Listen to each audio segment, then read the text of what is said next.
Welcome to The Road Reflected with Nicole Wakelin. Automotive from the lighter side. That means cars, but also cookies, coffee, and pie. Up first, what's Nicole behind the wheel of this week? This week I'm behind the wheel of a very fun little Italian vehicle. Ooh, this be an Alfa Romeo. Yes, I was driving the 2024 Alfa Romeo Tonale. Ooh. Do you know what Tonale is? No. So Tonale is the highest mountain pass in Italy. Oh, so is this a car designed for mountaineering? Well, no. No.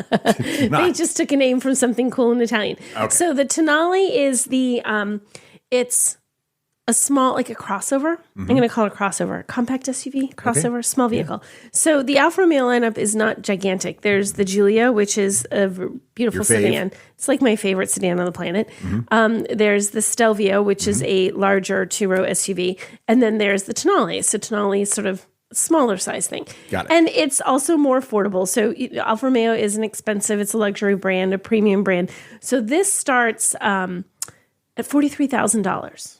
That seems reasonable. So it's not crazy. Now, Granted, you can get lots of crossovers a lot less expensive than that, but this is still a luxury vehicle. So starting at 43 is not so bad. So the Tonale it's designed to be something smaller, something for a city footprint, like if you're driving in the city and you don't want to have a great big vehicle. Also, what makes this Tonale kind of neat is that it is a plug-in hybrid.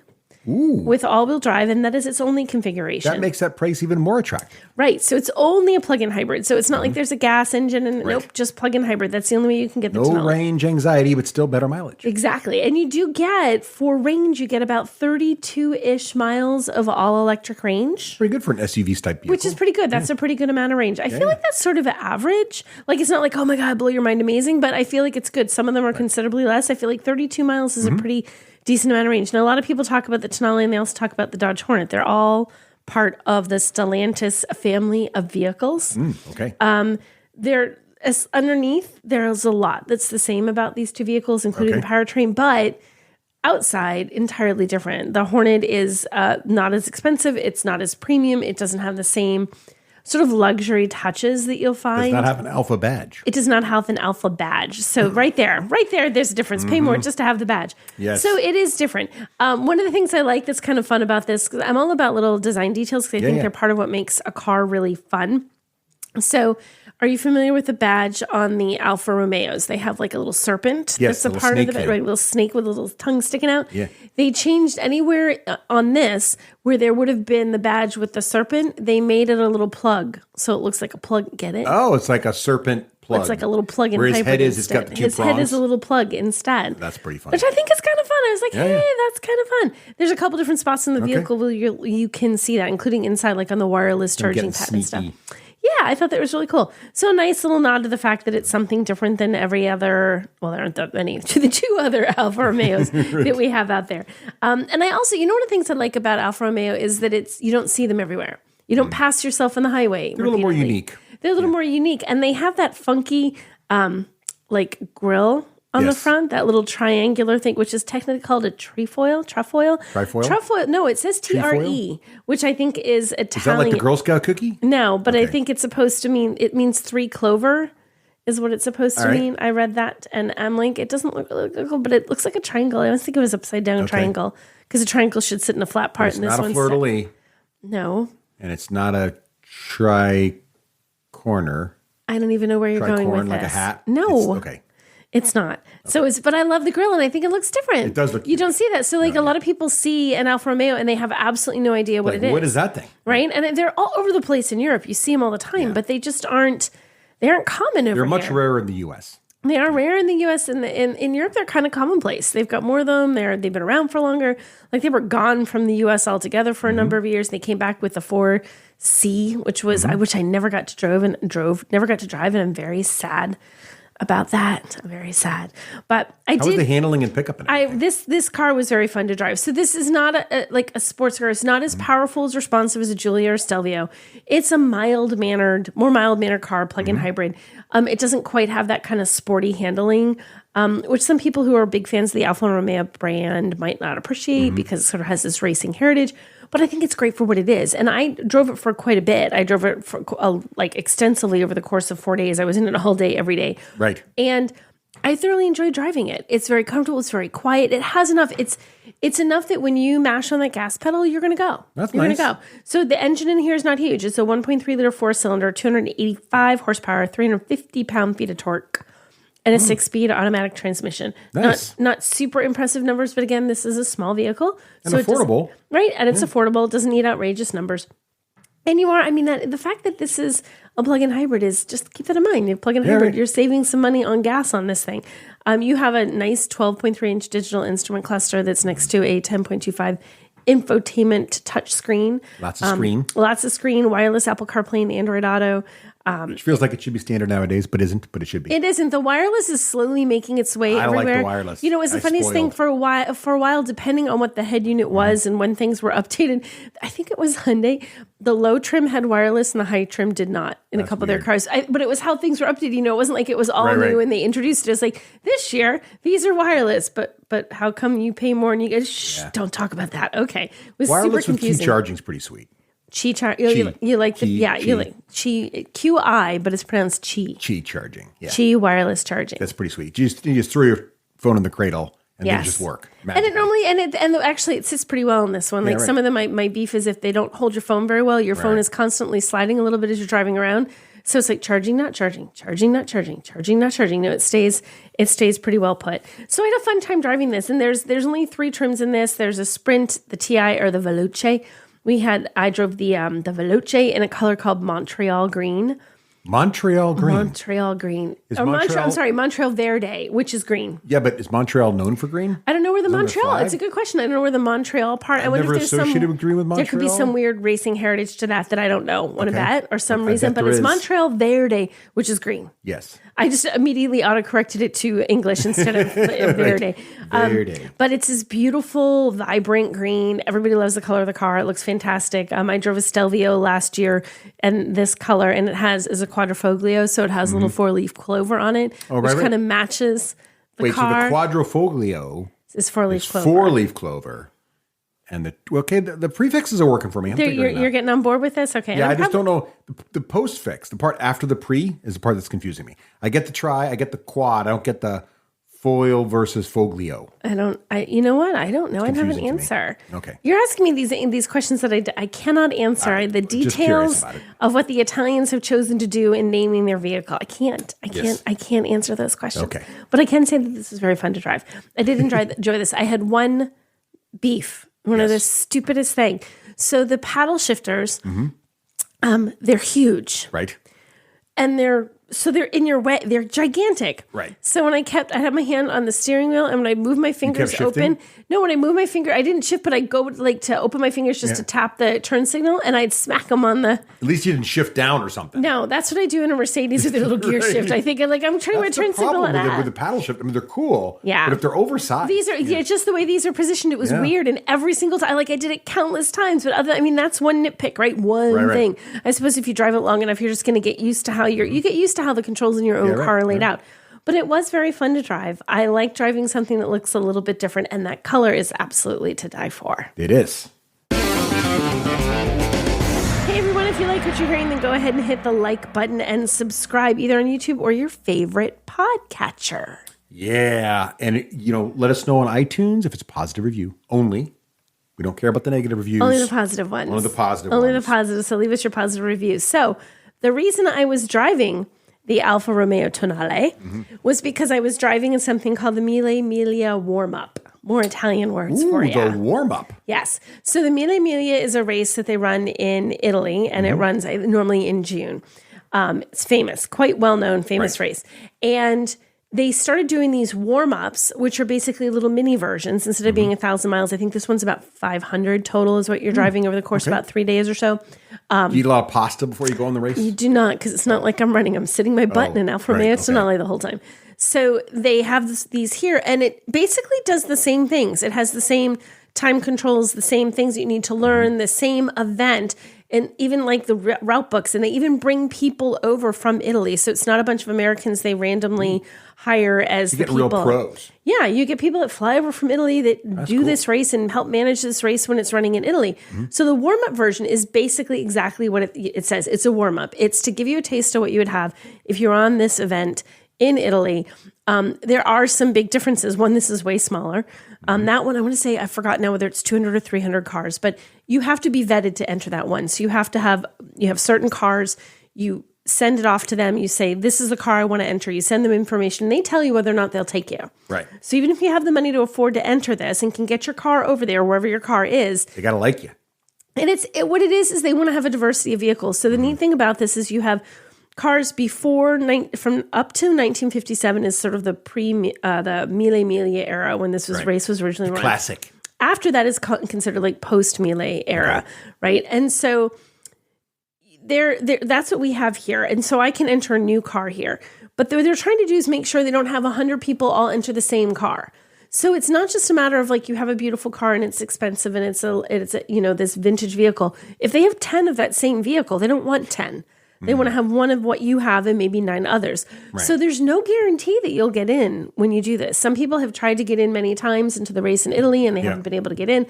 So getting into the one in Italy is a challenge. In the US, if you want to give it a taste, they don't do the same vetting process. Oh. So if you want to participate and you want to pay the fee to enter the rally, yes, you can enter it.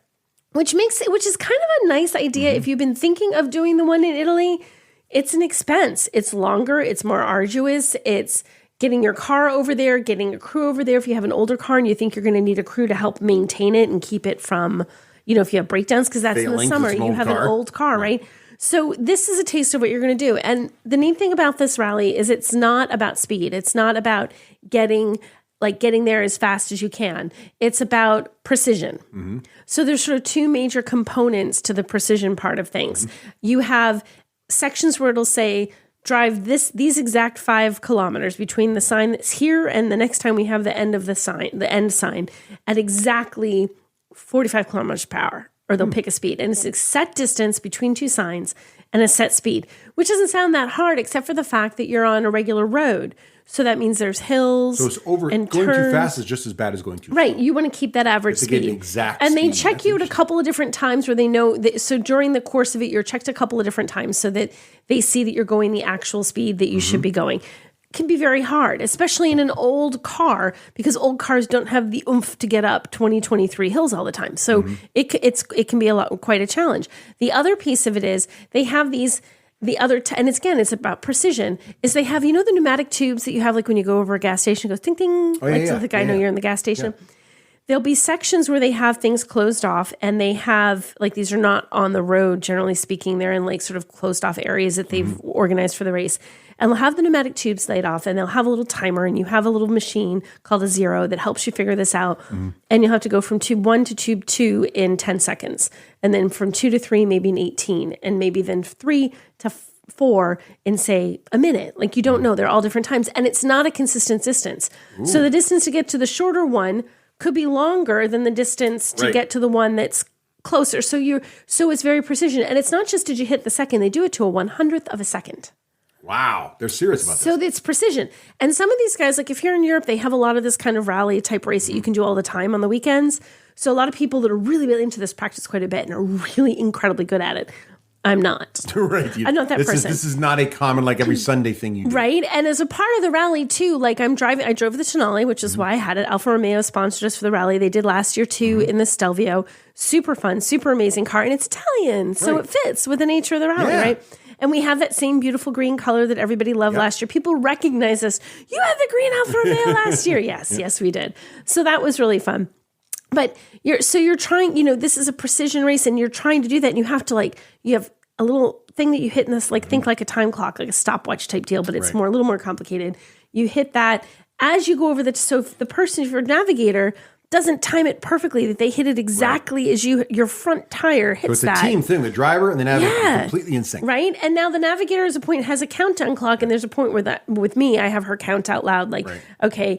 And then I have to be sort of looking at how far I have to go, listening to her count and judging it, which is not easy to do. Sometimes you nail it, sometimes you don't. Right. The neat thing was last year we actually had a better overall ranking in the race, but this year we had a better overall score. So the competition got more Competition stiff, was harder, right? But you guys improved. yes, so we still came in third place among all the novice. Well, that's great. And you're considered a novice if you haven't were run. in the field?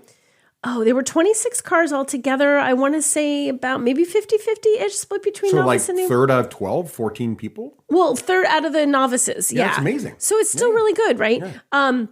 We were a little further down for the new because they break you into cars pre and post 57. And I think we were like sixth place maybe in that. Mm-hmm. Still, I'm really pleased with this because one of the people that beat us has had a lot of experience doing this. The other person, this is hilarious. Her name is Lisa. Mm-hmm. She formerly worked for Stellantis. Oh, wait a minute. That sounds like a ringer to me. Right? So she actually has retired, and I love her to bits. It was her and her husband, Jack, that ran this rally, and they came in second place. I've never been so happy to see who beat me. I was like, oh my gosh, it's Lisa and Jack. Like a ringer, a pro. Yeah, right. Lisa and Jack. It was all faked out. Yeah. So, but they were driving a Porsche, so pretty sure it wasn't something to do with Stellantis because that is their car. Too. But I felt like I was better. I think my navigator was better. Like we were both better because we've done it once.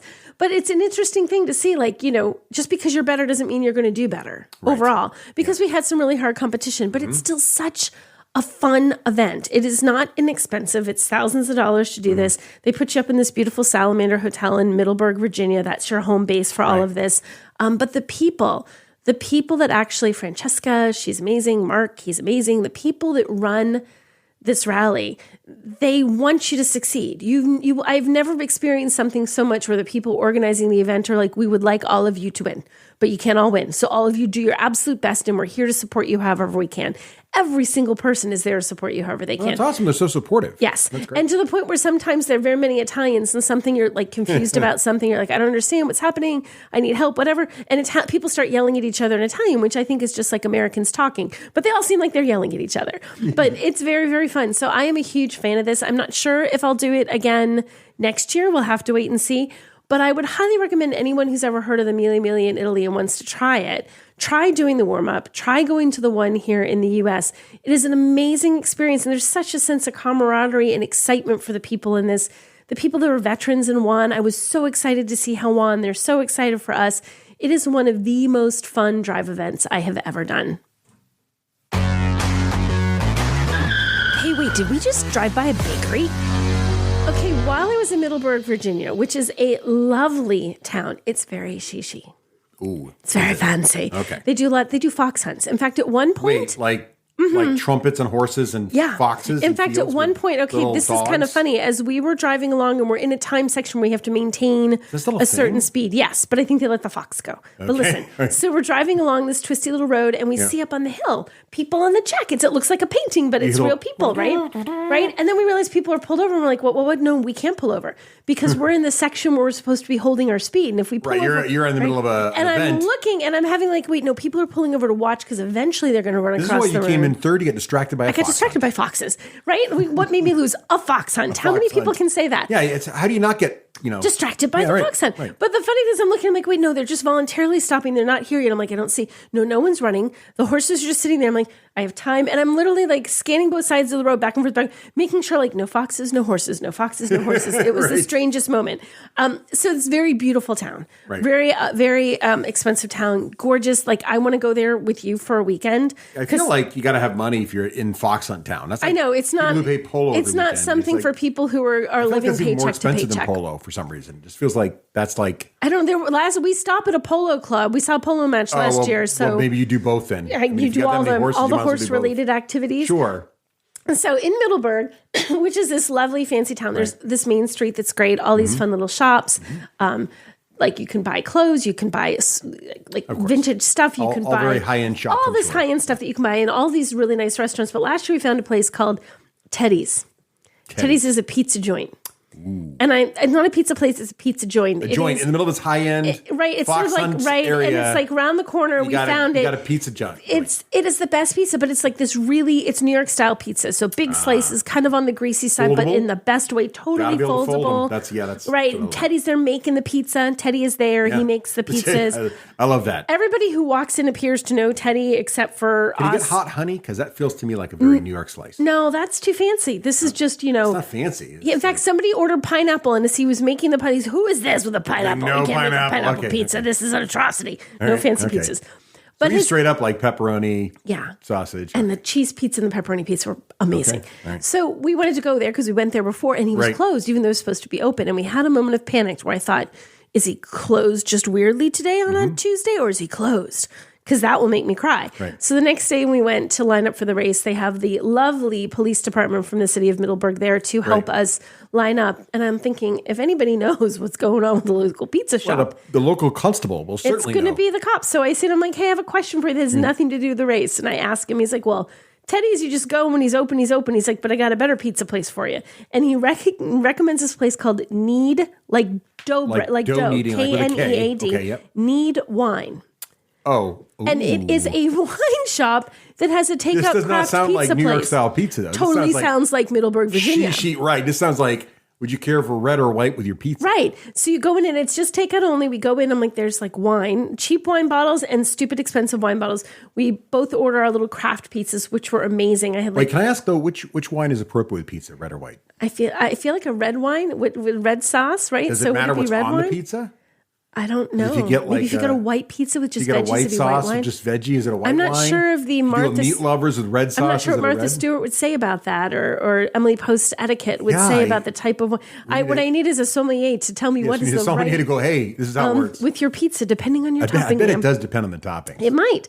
So he recommended that. That place, he said, is open the hours they say they're going to Okay. be open. So we got pizza. We brought back our little boxes of pizza and sat there in the lobby of this ridiculously expensive hotel. I got a very expensive cocktail and ate my pizza, which was less than my cocktail, just to give you Now, an was idea. the craft pizza foldable? The craft pizza was not foldable, but I also didn't get a big one. It's smaller, like they're smaller size, but it's so craft pizza. So I'm like, okay. So then, but I still want to go to Teddy's. Like I miss Teddy's. I feel like, yes. So then we have our pizza. The next day we don't happen to see the policeman right away, but then we go to Teddy's that night. He's open. We're like, yes. Teddy's. We go to Teddy's, and Teddy's is that greasy spoon That's pizza, right? pizza. Now I loved Need Wine. It's very, very nice.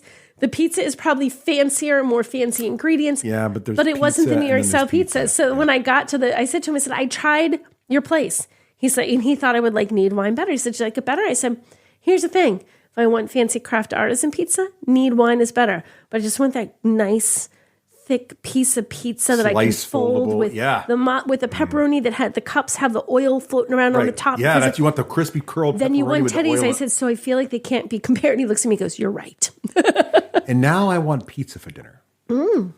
Yeah. It could happen. It's currently 3:30 Okay, so in the afternoon is recording. Next time Pizza could happen you're for going dinner. to Middleburg Yes. and you only have time for one pizza place. Which do you pick? Am I eating in the car or am I eating at the place? Does not matter. It does because No. the pizza sloppiness You have matters. time to eat it either, but you only have time for one meal. Which do you pick? Which you're going to be craving?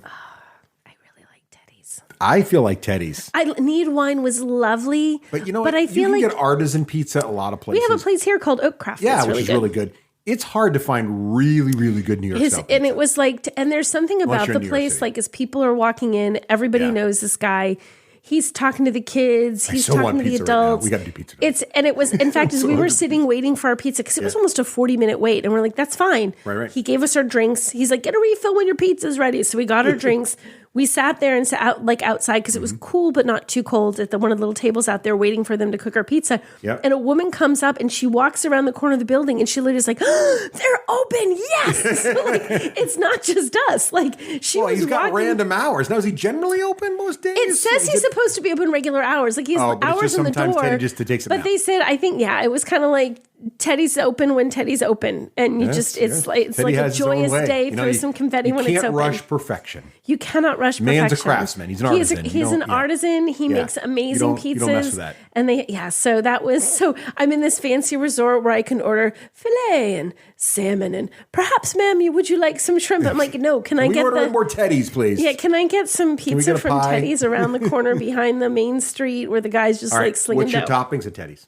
What's that? What are you going to go for toppings at Teddy's? Cheese or pepperoni? Cheese and or always Is that cheese. the only choice, or is that just your? No, there were other choices, but I was like, I'm a purist. I didn't look at Teddy was very disdainful to the man who had ham and pineapple. Right. I think he was like, we should take pineapple off the menu. He was like, no, you can't do it. And then for Need Wine, Obviously, a little fancy. Those were what all did you get fancy. for toppings there? It was a white pizza, and then it had So white wine we've already determined. and it had garlic on there, like little, like almost like a I don't grated think Teddy would garlic. put garlic in his You could probably got it in the sauce. There were no vampires in the whole hotel, thanks to me that night. It had garlic on there. It had some balsamic on there. Okay, that's and I think it had a little prosciutto on there. All right, a little shishi. It was very fancy. And then the person with me got she got like a classic. She got like I think it was just like a pepperoni, and it was also very good. I bet Need Wine has like artichokes and stuff. They did. See, and I bet they Teddy had does not have artichokes. they had a white pizza and they had a red sauce pizza section, and it was very good. So their pizza was both pizzas, premium pizzas, both really good, both really delicious, both would hit the pizza spot. But Need Wine if you're fancy, Teddy's if you just want that greasy New York pizza.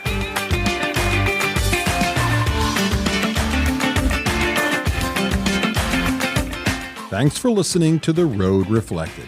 To follow more of Nicole Wakeland's adventures, head on over to NicoleWakeland.com.